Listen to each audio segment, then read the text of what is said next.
Okay. Good morning, everyone. My name is Aleem Bhanji. I'm a fourth-year undergraduate student here at UW, studying bioinformatics. And as part of my co-op work term, I was employed at a University Health Network hospital in Toronto, Ontario. And I was developing a clinical information system in dealing with the healthcare application of retinoblastoma. And so for my research project for CS898, I decided to focus on critiquing systems and how they can be used as a decision support tool in healthcare. So briefly, my outline that I'll be discussing today, I want to address the problem domain of what decision support systems actually aim to try to solve, as well as some of the current solution methods that are out there.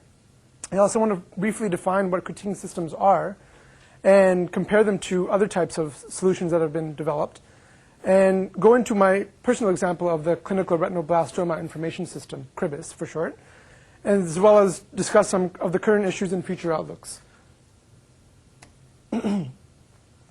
So what is a problem domain? Well, we can start off by, I think the best way of demonstrating what the problem domain is and why decision support systems are needed would be best to go over a brief scenario. So for example, say you're all physicians working in an ER, and you're working one late at night, and a 28-year-old female comes in. She's generally of good health, and she comes in with the following symptoms. So she describes that she's having a pain starting in her belly button, and over the last 18 to 24 hours, that pain suddenly moved to her lower right side of her abdomen. And she's been experiencing it's been very tender to touch, and she's been experiencing nausea, and has been vomiting, and has had a fever. So as a physician, based on these symptoms, your job would be to, A, diagnose what she has, and by either coming up with appropriate tests of eliminating some symptoms and eliminating some diseases of what she could possibly have. So I just did a brief Google search based on those symptoms I just mentioned to you. And the possible list I came up with based on those symptoms was that she could have appendicitis, intestinal illnesses. She could have had food poisoning, or it could be a simple indigestion gas. She could have had a food intolerance or an allergy, or she could just have sore abdominal muscles. She could be just have constipation, or she could actually even be pregnant. So a physician, given all of these symptoms, would have to come up with what she actually has. So it's no easy task for a physician to do this, and in fact, they can actually overlook a lot of the key symptoms and key findings, and might not even come up with what actually I started out by searching for was appendicitis. So if the physician was not even looking for appendicitis, might not have thought about it, they might have never come up with the actual diagnosis. So physicians need help in making critical decisions, diagnoses, and treatment protocols. Human beings in general have a very poor ability of predicting future events. If we look at clinical psychologists, stockbrokers, or even clinicians, all of them have very poor abilities in predicting future events. Basically what they do is take in the data that they're given and look at past trends based on that data of how it was dealt in the past, and come up with what their predictions are of what it currently is. So the solution. Well, I briefly mentioned before that one of the solution methods is decision support systems. These are software support systems that help a professional in any field, in our case healthcare, so a clinical decision, make protocol or management decisions by providing a conclusion and an explanation for that conclusion. So it's more than just actually giving advice to the clinician or the physician, but they're actually giving advice based on and giving supporting data and explaining why that conclusion should be used. So the three main types of systems that I looked at: expert systems, neural networks, and critiquing systems. Expert systems are two main categories: knowledge-based and mathematical models-based. The knowledge-based use if and else statements. Basically, if the patient X is showing a particular disease, a particular symptom, then go on to the next step, and so on. The next one was mathematical models, which are consisting of Bayesian or Boolean logic. A new type of field in neural networks using artificial intelligence and adaptive systems has been proposed, but my focus will be on critiquing systems. So critiquing systems are an intelligent user interface tool that analyze a given input in the context of decision making and provide feedback to help the user improve the solution strategy. It critiques the user's decision and provides support to physicians based on facts that are already entered in the system. And Miller put it best when he said that critiquing systems are most appropriate for tasks that are frequently performed, but where the practitioner has to remember lots of information. And that type of information could be forgotten or could be overlooked, and those are the key pieces of information that need to be addressed. So basically, a quick comparison between expert systems and critiquing systems. Expert systems start off trying to solve the problem for the user, based on the input and the system's own knowledge base. It takes over the decision-making process for the user, and thus it requires an in-depth and broad knowledge base. The user needs to then critique and evaluate the conclusion that the system came up with. Whereas in critiquing systems, the user actually inputs the problem description as well as their own solution to the problem. And the system, using its knowledge base, provides suggestions and alternatives, and provides feedbacks and engages with the user in a critical analysis process. And one of the other major differences between critiquing systems and expert systems is that critiquing systems can be integrated seamlessly within an information management system, for example, an electronic patient record.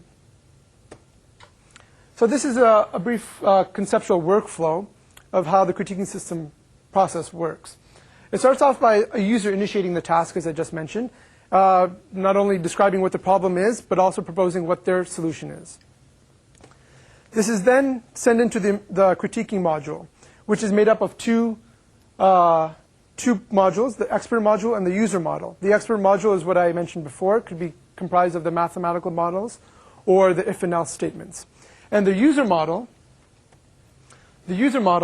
is comprised of a data bank or a repository that contains all the previous symptoms that have been entered in the system. And that can be cross-listed now based on the current problem. And so that you can go back and see, well, okay, in the past, when a patient came in with a current diagnosis, current symptoms, these were the solutions that we came up with, and this was the actual problem.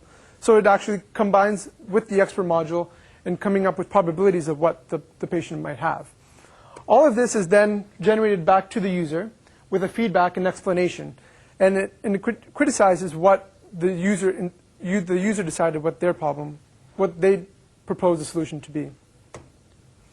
So I want to start talking about the clinical retinoblastoma information system that I worked on at the University Health Network in Toronto. So a background on retinoblastoma. Retinoblastoma is the most common type of eye cancer in children, occurring in 1 in 15,000 live births.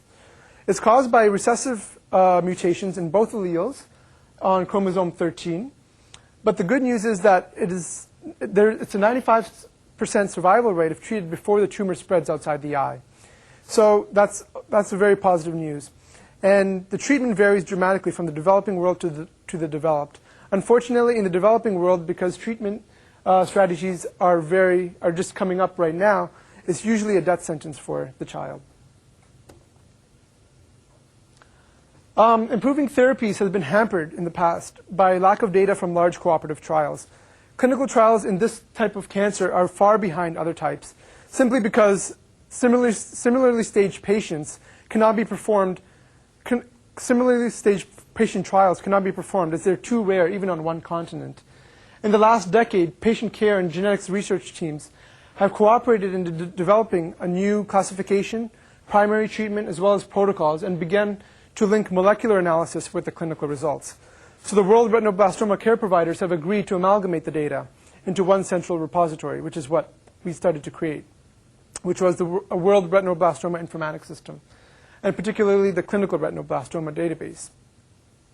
So it links data from all around the world with retinal digital images, which allow for proper diagnosis and treatment selection. It allows the physician to compare treatment protocols for similarly staged patients. So if you have a type A retinoblastoma, you'll be able to see what other physicians around the world similarly did with other patients that they faced with class A retinoblastoma. But because in the past, for example, in Toronto, there's only 4 patients that had A, and so we weren't sure really what to do with them. All paper-based hospital charts were incorporated into the system, And this system is currently being tested in 4 locations around the world: Toronto, Los Angeles, in Germany, and in Switzerland. So how does it work? Well, at every office visit or examination under anesthesia in the operating room, medical data is entered into the system. All images are stored in the system and available for review. Cribus critiques this system by getting the symptoms and features and the family genetic history, as well as the stage of the disease that the physician enters. So the physician would have to manually enter these information either prior to or during the examination.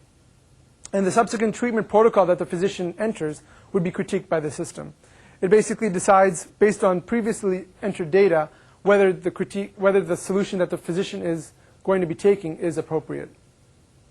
Another novel application that stemmed out of this was the ADC roadmap, which was basically a decision support system that was geared towards the parents. Since we had all this data in the system, we decided to look at how we could improve the parents' decision-making process, as they are the primary decision makers for their child during the course of this disease. So we basically came up with charts that were only using graphical information so that we could overcome the verbal communication gaps that we could have between a physician and a parent, and came up with a progression in likelihood outcomes for their child based on their classification of retinoblastoma. So the parents would have a good idea of, based on their classification of retinoblastoma, what their likelihood outcomes would be for their child. And so they could have a better idea of what the likelihood outcomes would be to prepare for them, as well as coming up with what the progression of their child would be, the progression of their child. So what are some of the current issues in diagnostic support systems?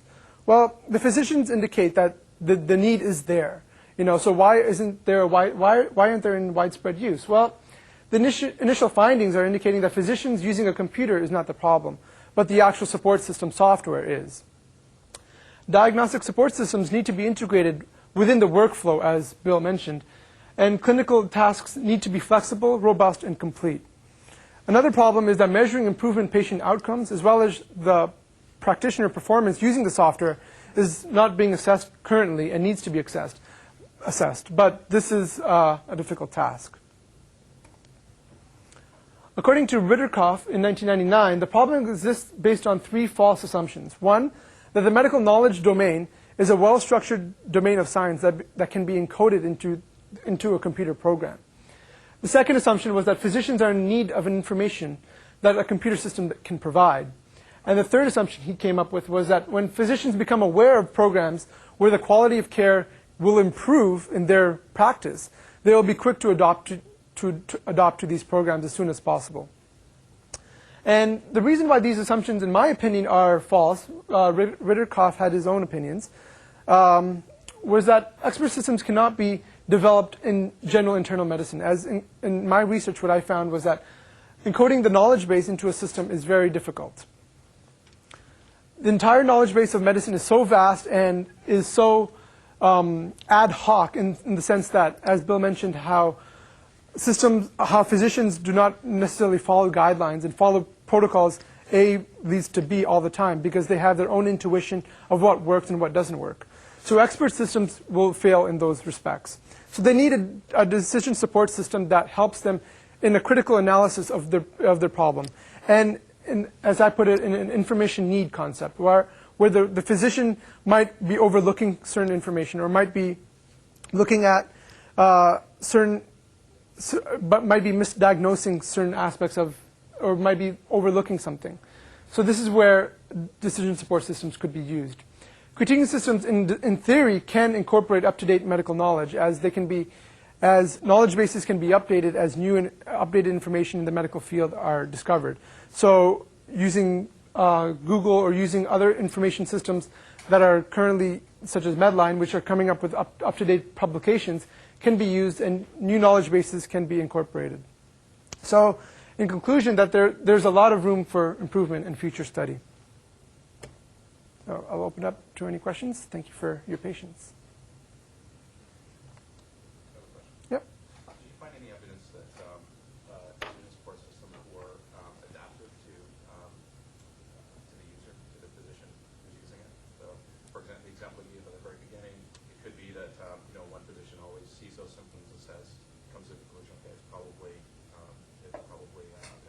Is there any evidence or any systems out there that are adapted to that to say, okay, this physician is always coming to the conclusion maybe he needs to put more emphasis on considering other possibilities? Actually, so this would actually be a good example for how to constantly retrain like physicians, like I think what you're saying, because they might have a propensity to automatically diagnose a particular condition based on disease X all the time.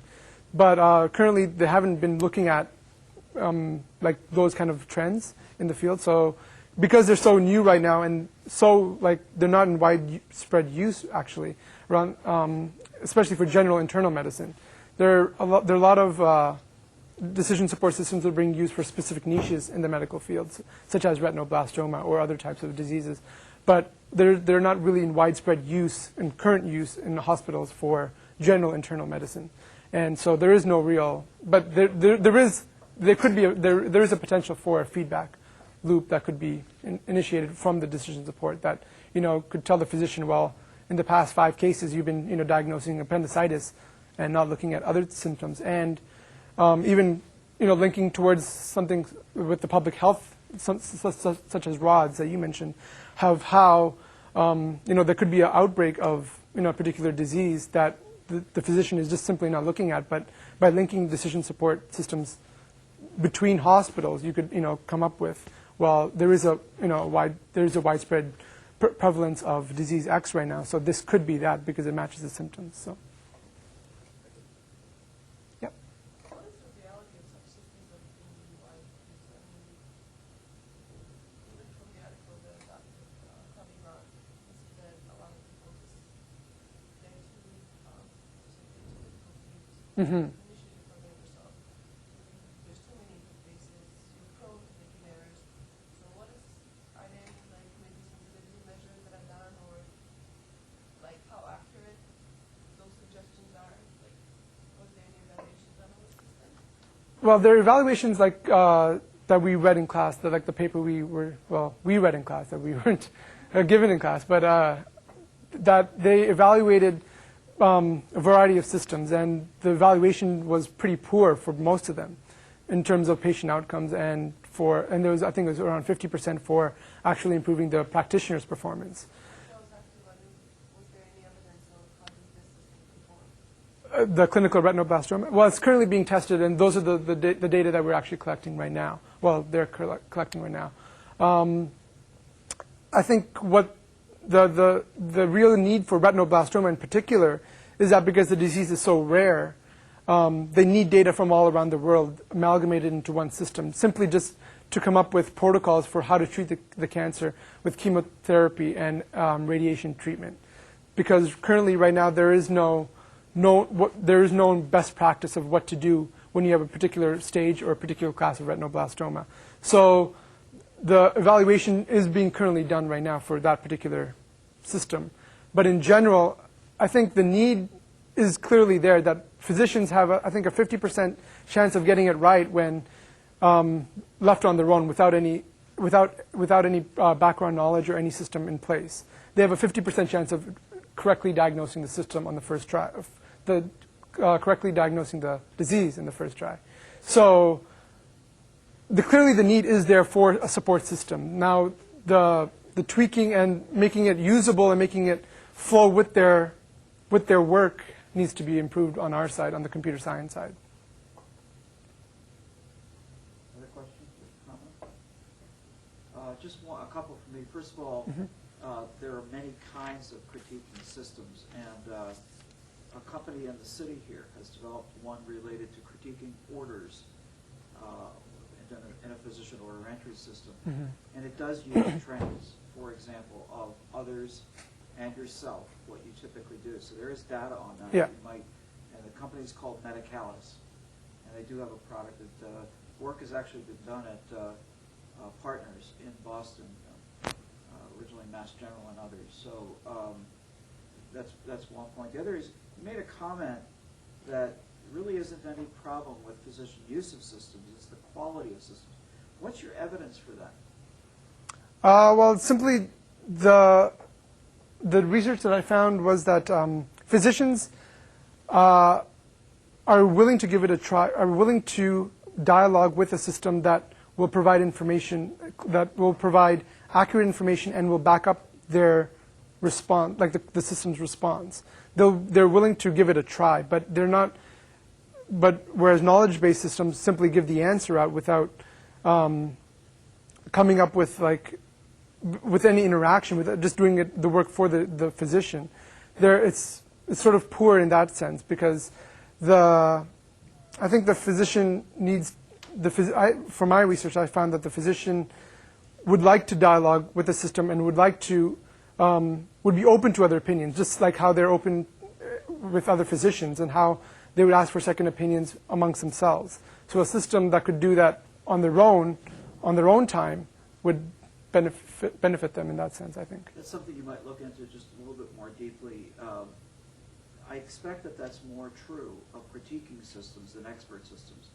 I cannot remember precisely when you presented that, but it sounded like it was earlier than just critiquing systems, at least by my memory. But Okay. when you said that, it set me back, because there has been a fairly large amount of research saying physicians are not willing to use systems unless they do a lot of the work for the physician. So critiquing does fit better in that model than where you have to enter data. But ordinary expert systems, that's not the case. Yeah. Okay. I think I meant to have it earlier. Yeah. I may have misheard too. Any other questions or comments? If not, thank you very much.